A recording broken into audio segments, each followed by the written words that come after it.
яке аз бунёдгузорони ҳаракати дар Узбекистон мамнӯи Ҳизбу Таҳрир эълон намуд ки аз узвияти ин созмони ифротӣ хориҷ мешавад. Ҳафизулло Носиров ки дар гузашта амири бахши ӯзбекистонии Ҳизбу Таҳрир буд, ин ҳарфҳоро дар шароите ба забон овард ки чанд моҳ баъд аз зиндон ба озодӣ мебарояд. Носировро баъди силсила таркишҳо дар Тошканд ба 20 соли зиндон маҳкум намуданд.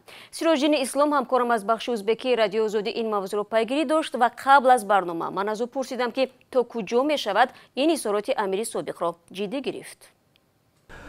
ба назари ман воқеан ӯ тасмим гирифтааст ки сафҳои Ҳизбу Таҳрирро тарк кунанд, чун тақрибан 19 сол мешавад ӯ дар маҳбас аст ва ҳеҷ вақт ин гуна эъломияро пахш накарда буд.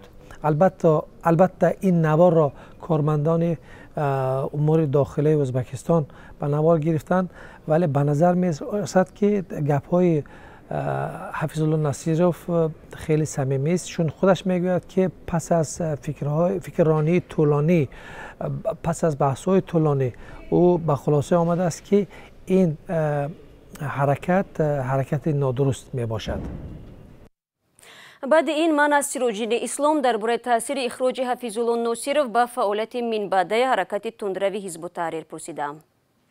бояд бигӯем ки Ҳафизулло Носиров аз соли 1997 то соли 1999 тақрибан 2 сол, беш аз 2 сол амири Ҳизбу Таҳрир буд ва хеле нуфузи зиёдеро дошт.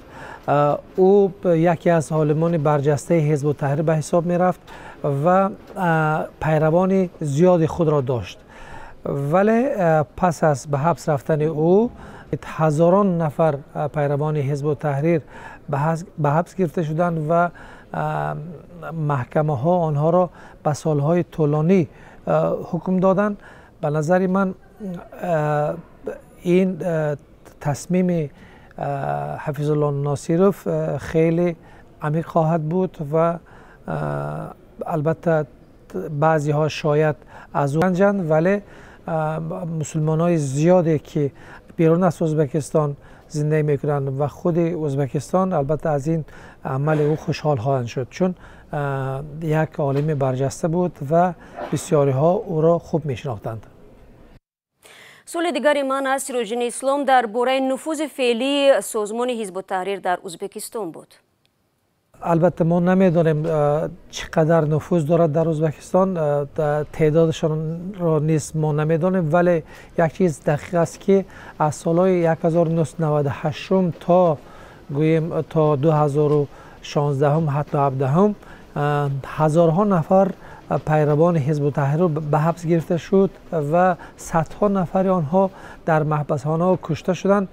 به نظر من از این لحاظ میتوان گوییم که اینها پیروان زیادی را داشتند و در آسیا مرکزی اگر مقایسه کنیم با تاجیکستان و قرقیزستان و حتی قزاقستان نفوذ برجسته داشته حزب التحریر و اولین حرکت بار اول در اواخر سالهای 80 پیش از فروپاشی اتحادیه شوروی در ازبکستان پیدا شده بود و البته الان نفوذ زیادی را ندارد چون پیروان زیادش در محبس هستند، ولی در مجموع میتونیم گوییم که امروز حزب التحریر البته تا اندازه شکست خورده است.